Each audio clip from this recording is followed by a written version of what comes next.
अब बात करेंगे यहां पे इंपल्सिव फोर्स की। ये जो टॉपिक है ये बहुत ही कम समझ में आता है लोगों को, बहुत कम बुक्स में इसके बारे में डिटेल में लिखा होता है, लेकिन इसका यूज हर जगह पे होता है। बड़ी अजीब सी बात है, लेकिन स्टूडेंट्स आपको ये बड़े अच्छे से समझ में आएगा, इनफैक्ट आपको बड़ा मजा आएगा, और ये समझने के बाद आप क्वेश्चंस बड़ी स्मूथली करोगे। ठीक है, ज्यादातर बच्चों को ये ठीक है समझ में नहीं आता है, तो बहुत सारे क्वेश्चन में जाके वो इस तरह से फंस जाते हैं कि उनको पता भी नहीं चलता है कि वो कहां फंसे, क्योंकि पता ही नहीं है इंपल्सिव फोर्स क्लियरली होता क्या है। देखो मैं आपको समझाता हूं इंपल्सिव फोर्स क्या होता है। आप ये सिचुएशन देखो, यहां पे क्या है कि एक फुटबॉलर है और यहां एक फुटबॉल रखा हुआ है।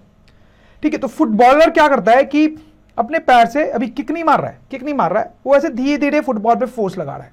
ठीक है, तो बॉल धीरे धीरे आगे जा रही है, सही बात है, कोई डाउट नहीं है। तो यहां पर जो फोर्स लग रहा है उसका ग्राफ बनाता हूं मैं। तो उसका ग्राफ अगर मैं बनाऊं, देखो एक्स एक्सिस पे मैं टाइम प्लॉट कर रहा हूं और वाई एक्सिस पे फोर्स। तो इसमें क्या हो रहा है, जैसे जैसे टाइम बीत रहा है आदमी वही फोर्स लगाया जा रहा है। हो सकता है उस फोर्स की वैल्यू 10 न्यूटन हो, तो 10 न्यूटन का फोर्स वो लगा रहा है, तो इस टाइप का ग्राफ आएगा। टाइम बीतता जा रहा है लेकिन आदमी 10 न्यूटन का फोर्स ही लगा रहा है। समझ में आई बात आपको, कोई डाउट नहीं होना चाहिए यहाँ पे। इसको आप छोटा करके वहां रख दो। अब दूसरी सिचुएशन लो, ये बड़ी इंटरेस्टिंग सिचुएशन है। यहां पे कोई दूसरा जोशीला यंग फुटबॉलर आता है, फुटबॉलर के सामने और उसने उसको किक मारा। अब यहां पे स्टूडेंट्स क्या हुआ, यहां पर भी फुटबॉलर ने फुटबॉल पे फोर्स लगाया है, लेकिन यहां पे सीन थोड़ा अलग है। आपको समझ में आ रही बात? पहले तो आप मुझे ये बताओ कि फुटबॉलर ने जो फुटबॉल पे फोर्स लगाया वो फोर्स कितने देर तक लास्ट कर रहा है, कितने समय तक लास्ट कर रहा है। जैसे इसमें जो फोर्स लगाया जा रहा था वो तो बहुत देर तक लास्ट कर रहा था ना।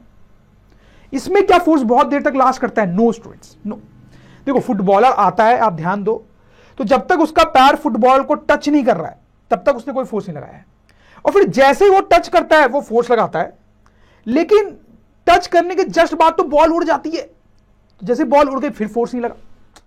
तो पैर और फुटबॉल के बीच का जो कांटेक्ट है वो बहुत थोड़ी देर के लिए है, राइट?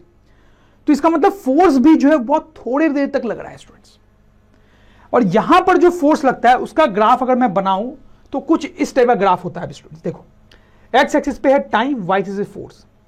तो देखो पहले तो जो ग्राफ है बहुत थोड़े से टाइम के लिए बनाया गया है, क्योंकि फोर्स बहुत थोड़े से टाइम के लिए लग रहा है। और ये ग्राफ ये भी बता रहा है कि जैसे टाइम बीतता है फोर्स पहले बढ़ता है, फिर एक पीक तक जाता है और फिर कम होता है। देखो मैं इसको एक्सप्लेन करता हूं, आपको बड़े अच्छे से समझ में आएगा।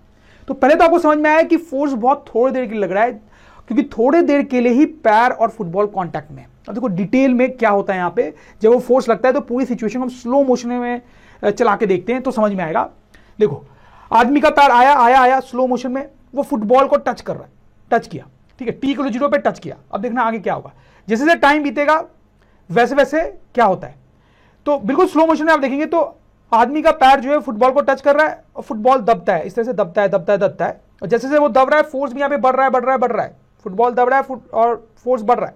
अब देखो पॉज, यहां पे फुटबॉल बहुत दबा हुआ है और यहां पर जो फोर्स है वो पीक वैल्यू तक पहुंच गया है, ठीक है, और ये सब बहुत फास्ट हो रहा है एक्चुअली में। तो अब क्या होता है, अब जो बॉल है वापस से फुलनी शुरू होती है और फोर्स इधर कम होना शुरू होता है, बॉल फुलनी शुरू होती है, राइट। बॉल पूरी तक फुल चुकी है, फोर्स जो आदमी का 0 हो गया। अब ये फुटबॉल उड़ जाएगी। समझ में आई बात? अब इसके बाद कोई फोर्स नहीं लग रहा है। आई होप आपको समझ में आ रहा होगा कि कैसे यहां पे फोर्स लगा है। अगर डाउट है तो वीडियो को रिवाइंड करके देखें, तो आपको क्लियरली समझ में आ गया होगा कि इस केस में जो फोर्स लगा है और पहले वाले केस में जो फोर्स लगा था वो दोनों अलग है।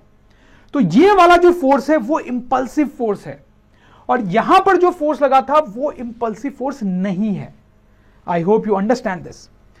तो आपको थोड़ी फीलिंग आ गई होगी कि क्या डिफरेंस होता है इंपल्सिव फोर्स में और नॉन इंपल्सिव फोर्स में। थोड़ा मैं लिख के बताता हूं तो और आपको समझ में आएगा। Characteristics of impulsive force.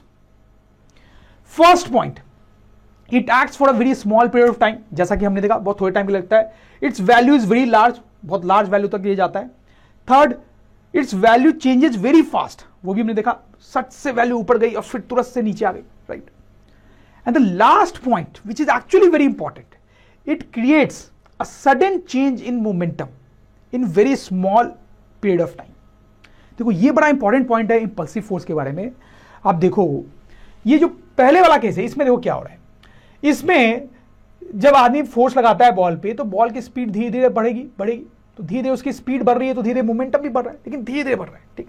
यहां पर धीरे धीरे नहीं बढ़ता है। आप सोच के देखो, किक मारने से जस्ट पहले मोमेंटम कितना था, मास इंटू वेलोसिटी, वेलोसिटी 0 थी उस टाइम, तो 0 मोमेंटम था।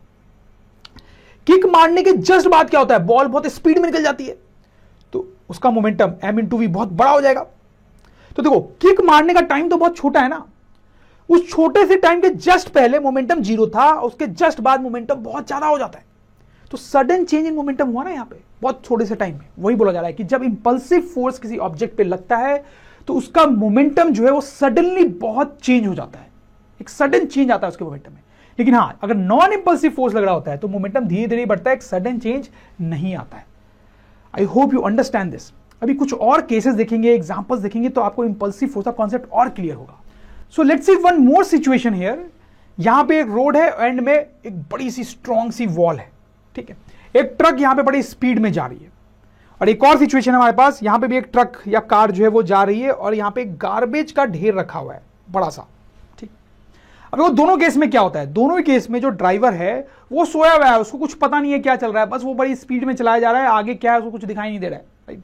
तो इस केस में क्या होगा, ये बड़ी स्पीड में जाएगा और बैंग करके वहां से टकराएगा, राइट स्टूडेंट्स, और टकराते ही जो व्हीकल है वो रुक जाएगा आपका। तो आप यहां पे समझ सकते हैं कि जो वॉल है वो एक बड़ा लार्ज अमाउंट का फोर्स इस व्हीकल पे इधर लगाएगी, इजंट इट स्टूडेंट्स, ठीक है। अच्छा, इस केस में क्या होगा, इस केस में वो स्पीड में गया और गार्बेज से जाके हिट करता है।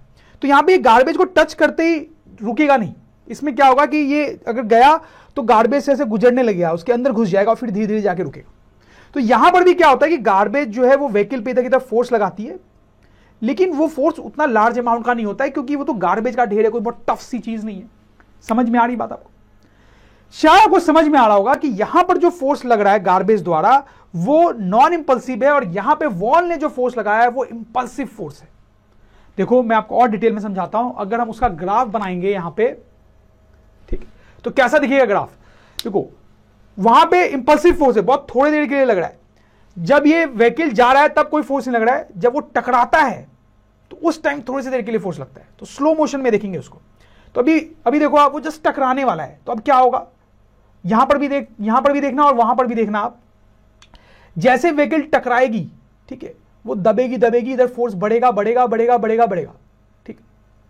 अभी फोर्स मैक्सिमम है, अब व्हीकल थोड़ी सी रिलीज होगी और फोर्स जो है वो कम होगा। समझ में आई बात? तो बहुत ही थोड़ी सी देर के लिए इस तरह से इंपल्सिव फोर्स लग रहा है यहां पे वैसा कुछ नहीं हो रहा है। इसका अगर हम ग्राफ बनाएं इस फोर्स का, तो यहां पर क्या हो रहा है, देखो, यहां पर जैसे ही गार्बेज को टच करती है व्हीकल, उस पर इधर की तरफ फोर्स लगना शुरू हो जाता है, और वो लगता रहता है जब तक वो अंदर जा रहा है, जब तक रुक नहीं जाता है, वो फोर्स लगता रहता है, और थोड़ा टाइम लगता है इसको अंदर जाने में थोड़ा टाइम लगता है। तो थोड़ी देर तक ये एक ऑलमोस्ट कांस्टेंट टाइप का फोर्स लगता रहता है। तो ये नॉन इंपल्सिव फोर्स है। समझ में आई आपको बात? तो इस एग्जांपल से और आपको थोड़ा क्लियर हो रहा होगा कि इंपल्सिव फोर्स कैसे लगता है। बिल्कुल आप देखो, फिर से देखते हैं, बिल्कुल ये जाके बैंग करेगा, वहां पे जोर से आवाज होगी और एक बड़ा सा फोर्स लगेगा बहुत थोड़ी सी देर के लिए। दैट इज इंपल्सिव फोर्स, झटके की तरह। यहां पे वैसा नहीं है, आराम से फोर्स लगेगा जब वो गार्बेज से गुजर रहा है।